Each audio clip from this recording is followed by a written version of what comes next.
இதுக்கு முன்னாடி கிடைச்ச கிருபை மாறுகிற கிருபை, விலகுற கிருபை, தற்காலிகமாய் வந்த கிருபை. எவன் மேல அவர் நினைச்சா வந்துடும், அவ்வளோ நினைக்கிறப்ப வரும்.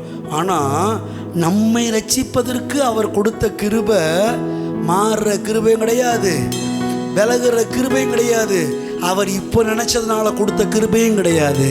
இது ஆதியாகம காலத்துக்கு முன்னாடி கிறிஸ்து இயேசுவுக்குள் நமக்கு அப்போவே அருளப்பட்ட கிருபை இப்போது நமக்கு வெளிப்பட்டிருக்கிறது. இயேசுவின் மூலமா வெளிப்பட்டு இன்னைக்கு இயேசுவை ஏற்றுக்கொண்ட அந்த ஒரு புண்ணியத்து நிமித்தமாக அந்த கிருபை திட்டமிட்டபடி தனக்குள்ளே தீர்மானித்தபடி நம்மை ரட்சித்து நம்மை அழைத்து இன்னைக்கு நீதிமான்களாய், பரிசுத்தவான்களாய், குற்றமற்றவர்களாய், தேவனுடைய பிள்ளைகளாய் மாற்றிவிட்டது.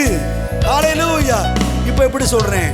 தற்காலிகமாய் வெளிப்பட்டதும் மாறுகிறதும் விலகுறதுமான அந்த கிருபைக்கே தாவீது அந்த ஆட்டம் போட்டிருப்பார்னா, ஆதி காலம் முதலா வந்து இன்னைக்கு மாறாமல் விலகாமல் ரட்சிக்க திட்டமிட்டபடியே ரட்சித்த பிறகு நம்ம கூட இருந்து ஒவ்வொரு நாளும் புதிய விதத்தில் அந்த கிருபை நமக்காக தோன்றி நம்மளை இவ்வளவு அற்புதமா நடத்தி ஜீவனுள்ள நாள் வரைக்கும் தொடர்ந்து வரும்னா, இந்த கிருபைய தாவீது பாடுறதுக்கு மேல, தாவீது துதிச்சதுக்கு மேல, தாவீது பேசுனதுக்கு மேல நம்ம பேசியே ஆகணும், பாடியே ஆகணும், துதிச்சே ஆகணும்.